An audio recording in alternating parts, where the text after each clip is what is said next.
Am I overreacting? I kicked my sister-in-law out of my house, and she's not welcome back. You all might leave this post thinking I'm an a-hole, and that's okay. To start at the beginning, my younger brother, sister-in-law, and her 3-year-old have been staying with me for a couple of weeks. Their house is under major repairs after a water leak. Think no windows, gutted walls, water turned off so no bathrooms or kitchen. It's bad, and I truly do feel awful for them and their little one. When my brother asked if they could stay with me, probably for about a month, I reluctantly agreed. I love my brother, but I live a peaceful life of books, music, walks and playtime with my dogs, personal space, and a lot of quiet, reflective time to myself to do whatever suits me, and I am not at all a kid person. I honestly can't stand kids, but it was only for a month, and it's my brother. Then it all went south very quickly. I have dogs. Now, I'm not a perfect dog owner for sure, but they don't bark. They don't jump. They've been trained to greet people by sitting and waiting for a pat on the head. Most of the time, they lay out on a sun deck and just snooze. Or I take them out to the yard and we play ball. I clean up after their potty breaks, in the yard or out walking or hiking. They're gated out of the kitchen and dining room at mealtimes because, well, dogs don't really belong where people are eating. But they don't mind. They don't bark or storm the gate. They just go lay down, as they have been taught to do. But they're dogs. They like to play and be close to people. And they, of course, have hair. Sister-in-law could not cope, and every day was endless complaints, tears, tirades, and tantrums, with her basically begging me to lock my dogs up while she and her kid, not my brother's kid, were there. Screaming at my dogs, stomping her feet like a literal child, and yelling at my brother about the dogs, hair, toys, food, literally anything. Letting her child eat in my living room, which sent me cringing and reeling in my brain going, oh my god, please don't touch anything. But I said nothing, trying to be patient. He's just a little kid, and despite my feelings towards kids, they don't deserve to be mistreated. I would never. Especially at an age where they are so impressionable and don't understand why adults can be unkind. To be fair, I eat in my living room occasionally, pizza and movie night or whatever, but I'm not a 3-year-old with dirty hands and zero boundaries, respect, or appreciation for other people's things, or how messy peanut butter and jelly can be. It wasn't just the eating on my couch. Kids do a lot of kid things that made me cringe every day. And the smell. Oh my god, why do they smell? What even is that smell? And crying and listening to cartoons so loud I can hear it in my office over music. Or having to be the bad guy in my own home before Teams or Zoom meetings when I'd ask for my own house to be quiet. Not that we didn't have a few fun chats with a 3-year-old or laughs. We totally did. And I tried to be as kind and patient as I could be. Then it happened. The moment that literally changed everything for me. And I could not stand having this woman and her child in my house any longer. I was at my office, getting some work done for the morning. My dogs were playing in the living room. I could hear them but thought nothing of it. They play all the time. The kid was also in the living room watching something annoying and way too loud on the TV. I don't know where sister-in-law was, honestly. Folding their laundry, I think. My brother was at work. I hear a thump and a blood-curdling toddler scream, the kind that reminds me why I can't stand kids. Literal ear-piercing natural birth control for me and total sensory hell. Every nerve in my body just wants to. I don't even have words for the way this sound makes me feel. And my sister-in-law screaming, then the sound of scattering paws on the wood floor. The dogs are running toward my office. I open the door and step out to see her chasing them down the hallway, trying to kick and hit them. With her kid in one arm, she's swinging her free arm at my dogs and randomly trying to kick them, tears just running down her face. My dogs have never been kicked at like that or hit, at least not in the 8 and 10 years that they've been with me since I adopted them. And my dogs live here. She does not. I'd had enough. I put the dogs away in their beds in my office with a treat and went back out to the hallway and told her to pack. Get out. You're done here. Her response was to ask me if I was joking and complain that my dogs knocked her kid off the couch. I felt a little bad. I asked her kid if anything was broken or bleeding, the response I would have gotten from my parents if I had screamed loud enough to break glass as a child. No, nothing was bleeding and nothing was broken. Okay, so you're fine. Stop screaming. I followed her through the whole house, making sure she packed everything. She asked if she could stay until my brother got off work, even though she was already texting him, making me the bad guy, I'm sure. I told her no, take your bags and your child and get out. Then I felt a little bad.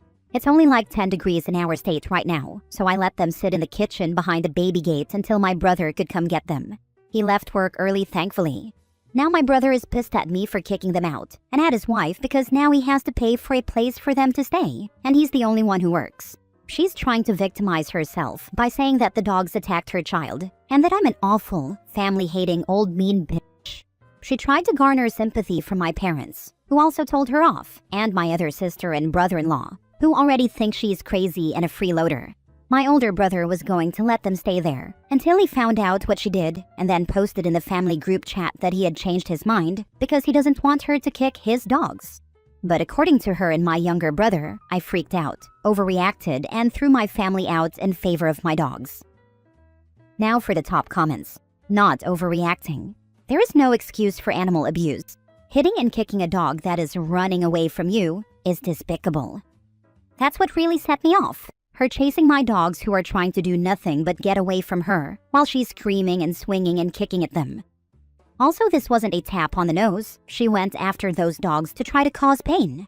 Also, if she was so concerned about safety, then don't chase dogs with your child in your arms. You don't have to feel guilty, nor did you overreact. Everyone in your family thinks she's wrong. Not overreacting. I was literally cheering you on as I read the kicking out part. She is a rude and an entitled witch. My dogs are my family, and no one will hurt them for any reason. Not gonna lie, kicking her out in that moment felt really good. It was only after that I kind of started to wonder if I might have gone too far and overreacted. Her and my brother's gaslighting and playing the victim just got to me, I think. Not so much her, but I do really love my brother, and despite her, we are really close. Not overreacting, and the kid fell off the couch because she didn't bother supervising him. She's a crappy parent, an even crappier guest and animal abuser. I learned very quickly, like within the first couple days of them being in my home, that she does not watch that kid at all. She puts it in front of a TV or gives it a toy, and goes off to fold laundry or take a shower, or just sits and scrolls on her phone. My brother gets off work and she instantly hands the kid off to him because she's had him all day. Next story. Am I the a-hole for refusing to support my ex-friend through a miscarriage? I used to have a friend, Mandy.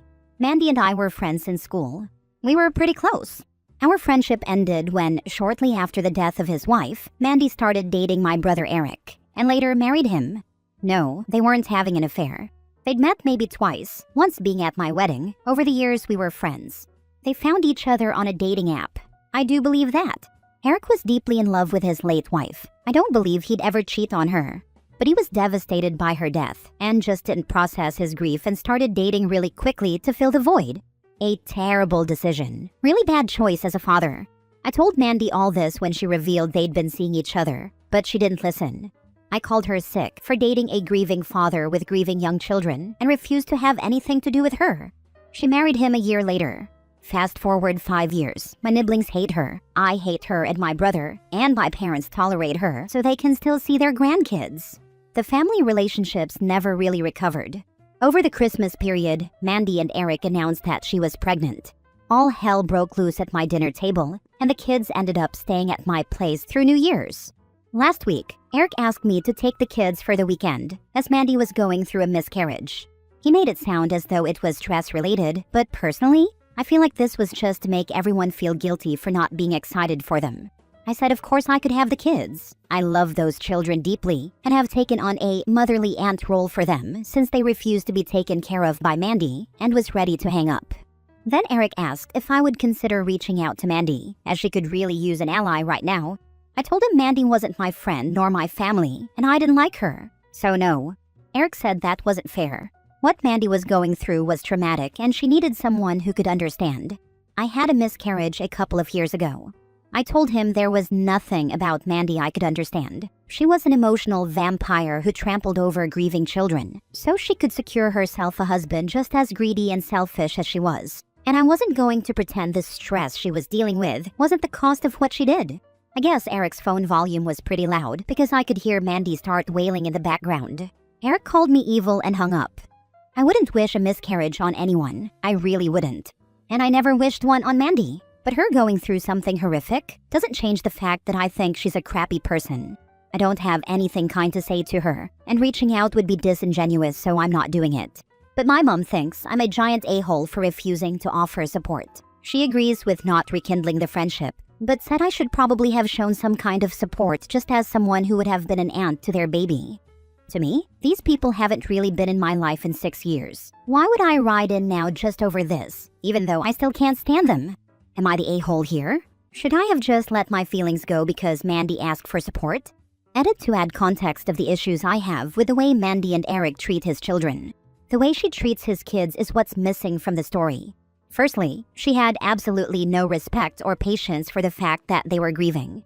She moved in within 6 months of their mother's death, removed all her personal effects from the house, and took over parenting these kids she barely knew.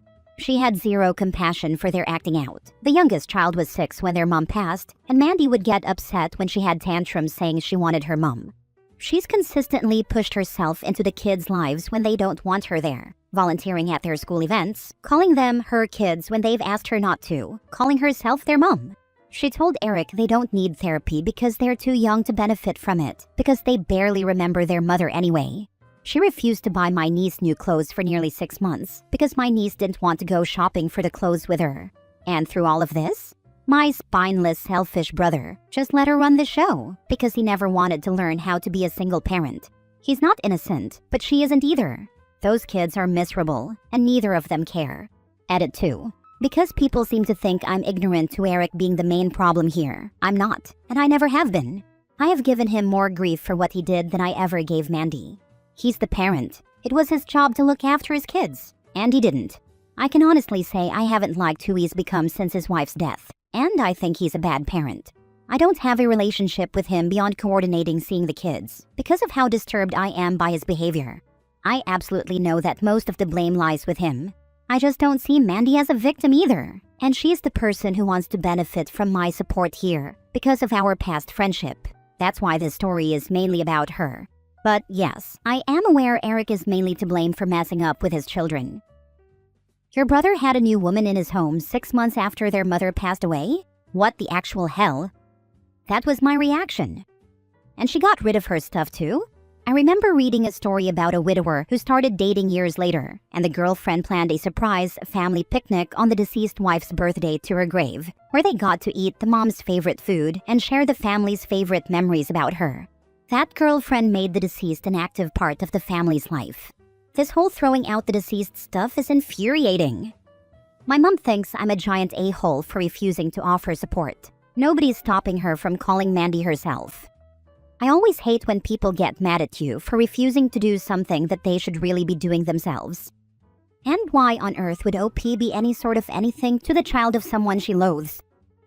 Last story. Am I the a-hole for going no contact with my dad after he refused to come to my wedding?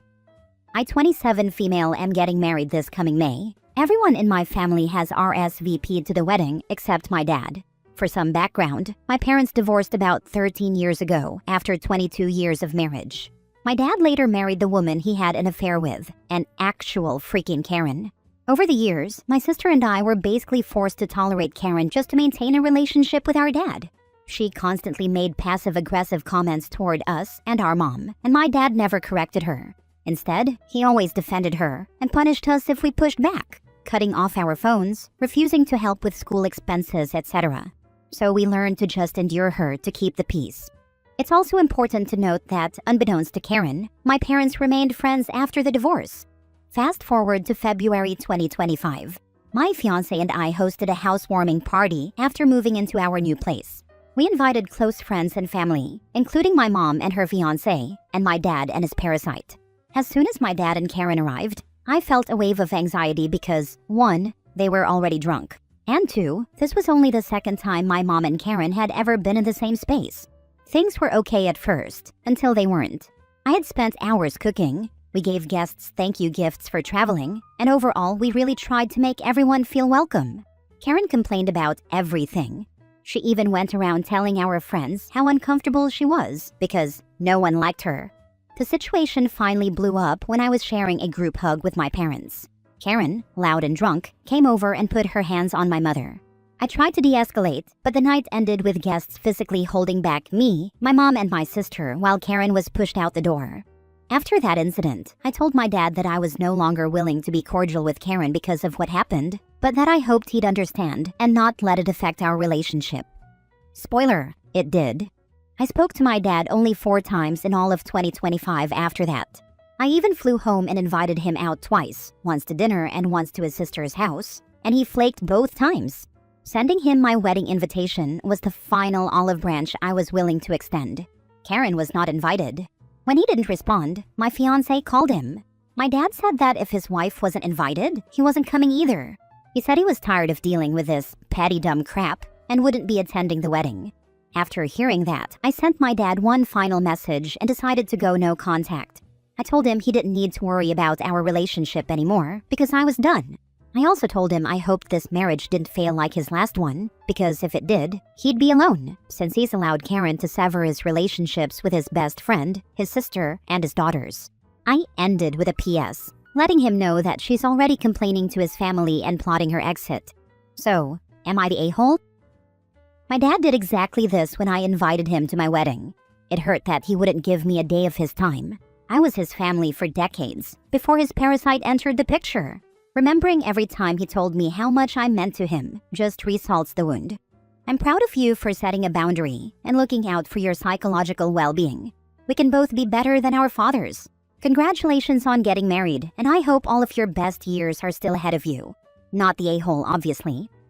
Thank you so much. He does the same thing. The last time we spoke, he said nothing but death could separate us, but here he is. Not the a-hole. Good job setting boundaries. He failed you when you were little.